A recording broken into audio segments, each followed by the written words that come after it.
Randy, if you can get a chance to talk about Devin and what you've done with his memory and what he's brought to your career. Yeah, Devin and I were great friends, not only in the gym but also outside the gym. We're friends outside the gym before we're friends in the gym. And before he passed, I had a very long layup between my last amateur fight and my first pro fight.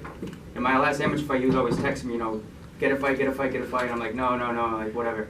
And I always told him I'm going to get one last one. He said, you're a pussy, you're not going to get one more, you're not going to go. I'm like, dude, shut up, I'm going to get one more. So when he passed, I felt like I kind of owed that, not only to myself, but also I definitely owed it to him as a man and as the friendship between us. And I'd be doing not only myself a disservice, but also his family a disservice if I didn't, take him every step of the way with me. So he'll be there with me at the Garden tomorrow night on Friday night for sure. It's gonna be good.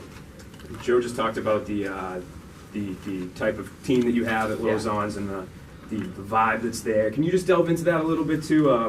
What's it like to be with such a close team, a close knit?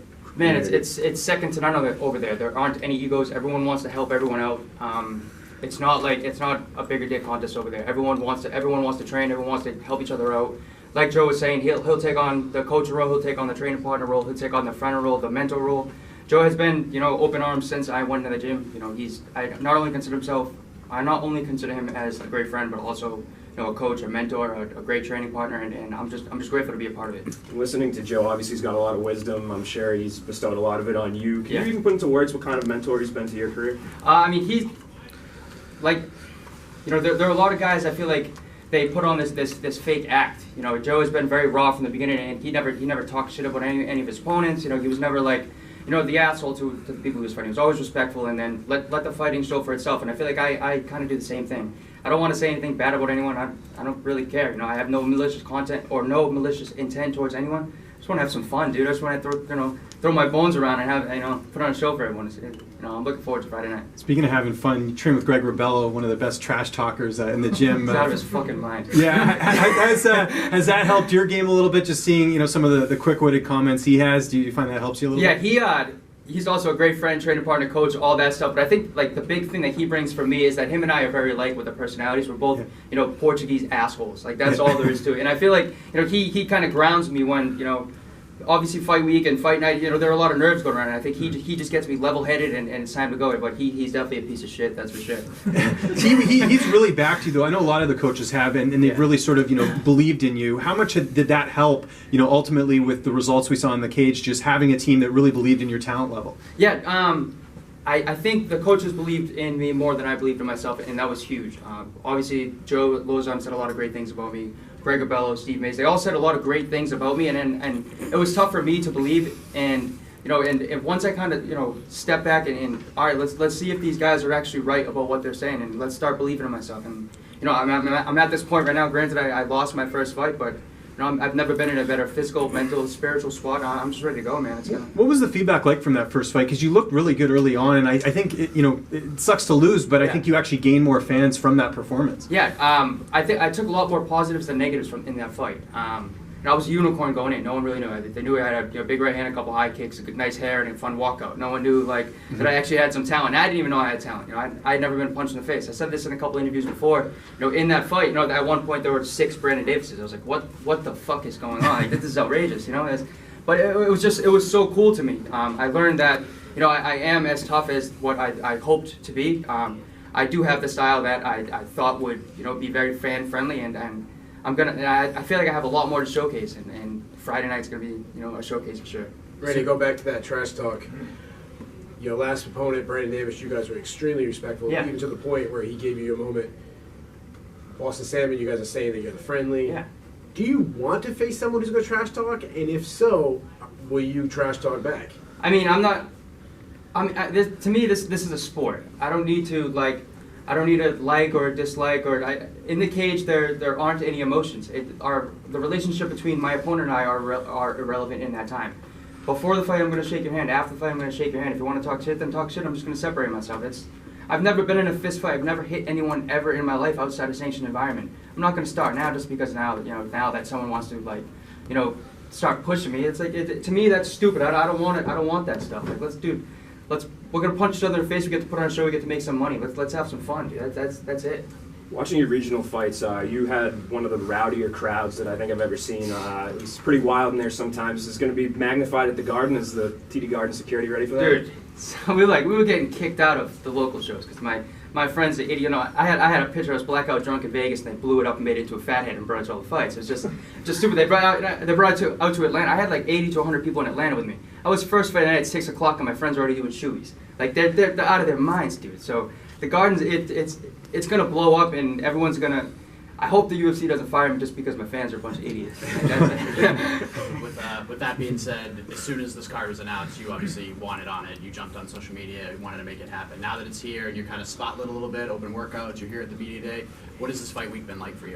I'm separating myself like from the emotion and the reality. The emotion is separate from the reality right now. The reality of it is that I'm fighting in Boston on Friday night at the Garden. The emotion side of it's going to come on October 19th when all's said and done. Hopefully we get that win, and then that's when things are going to set in and be like, dude, holy shit, I just fought in the Garden. But right now it's just another day. You know, a lot of guys don't ever have the opportunity to fight in their hometown. I was lucky enough that I'm getting this opportunity so early in my career, number one. And less than a year ago, I was fighting local, so there's no extra like buzz in that regard. But it's going to be crazy. But to answer your question, I'm just separating myself from the reality of what's going on and the emotion, and then we'll celebrate after the fight. Joe was asked this yesterday. Are you more concerned about your fight, or is there some concern about his fight as well? Because one, it could be his last fight. Two, you're sharing a card with your mentor, and your coach and your teammate. Like, how do you separate those two? What do you sort of? I'm more concerned about what pizza spot's going to deliver to my room at midnight. I don't give a fuck who's fighting where. It doesn't matter. My fight's important. His fight's important. But I want the food afterwards. That's the most important. Have you locked anything down? Do you have any ideas? Do you have any choices for that? Well, my go-to is always like a fuckload of Reese's, and a fuckload of Reese's consists of, there is no numerical value. It's eat until you start throwing up. But I'm gonna go to the Insomnia Cookies across the street for sure. Make some cookie ice creams, and I'm just gonna put myself in some sort of food form. Maybe take a bath in some peanut butter. Who knows? We're gonna see what happens. Randy, you always sort of knew you were going to be on this card. I think it was just a no-brainer with your following in the regional scene. Was it difficult getting an opponent just because this is just your second fight? I don't imagine too many guys are lining up to fight a guy who's in his hometown in his second UFC fight. I mean, I don't really think. I mean, I'm coming off a loss. If anything, I have a target on my back. I was the guy that got submitted in the second round. You know, I didn't really have anything like I didn't look like a killer out there. People weren't exactly lining up to fight me, but they weren't turning me down. Okay. I figured that since they're coming to Boston, and I do have a decent following that I have, and I have Joe Lozon pushing me and getting in Sean Shelby's ear, I figured that I would probably get on this card, but there's never any guarantees, and I'm happy with the opponent that I have. I like Boston as a person for sure, but I definitely like the style clash that we have. It's gonna be a fucking fireworks show. It's gonna be sick. Yeah. Randy, you spoke yesterday. Said you gave 3 reasons why this is the perfect fight for you, dream come true. You said being in Boston in front of your friends and family. You said fighting on the same card as your coach, mentor. And then you said just keeping the memory of your friend, Devin. If Devin was here today, what do you think he'd say to you? He said, he would probably say something along the lines, I told you, you fucking pussy, you should have been fighting earlier. Or something along the lines of that. It would never be a congratulations or a good luck. It'd be like, you should have sacked up earlier. Should have been a long time coming. But and I'm happy that it's gonna be something. Win or lose on Friday night, I'm gonna be happy. And I'm able to hold his picture with pride and send to the Garden and look at his family. We made it. Yeah, we spoke with Joe earlier about New England's been a long time since they've had a champion in the UFC. Other sports, they win championships all the time. The longest layoff between parades is like 6 months was outrageous. The last time a UFC champion was from New England, it was Tim Sylvia. Yeah. Do you think you're the next guy to do that?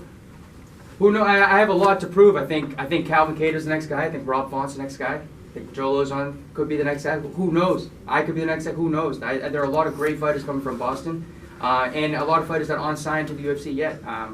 Who's to say?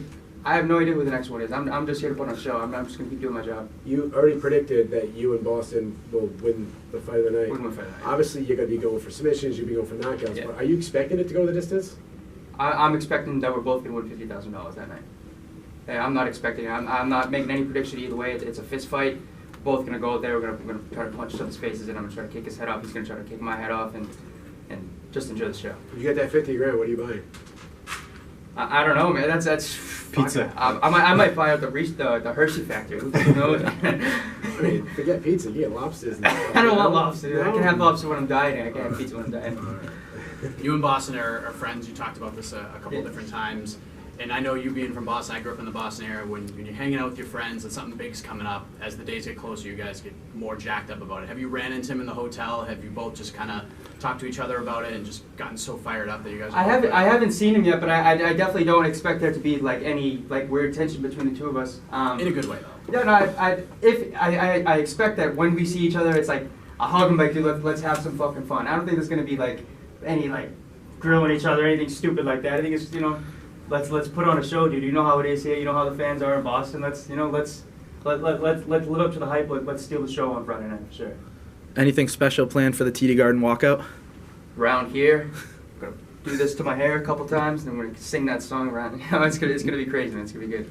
You're from the Taunton area, you got the New Bedford area, Fall River, that's such a huge Portuguese area. I mean, Portuguese are not really known for their fighting, they're better at other sports, but that's such a small, in-sync community. Yeah. How much love are you get from those guys, and how many of those people are going to be there? So they call my so I'm from Taunton. They call it Tauntigal because everyone's Portuguese there. And everyone's like DMing me like Portuguese emojis, and I want this Costa kid just because he's Portuguese, and like these Brazilian guys are hitting me up. It's pretty cool, and it's I don't speak fluent Portuguese, so I can't really claim I can't wear the Portuguese flag or anything like that. But I'm gonna run with that. I'm the Portuguese scumbag from Taunton. I'm gonna keep running with that. Thanks, Randy. Thanks, Randy. Thanks, guys. Thank you.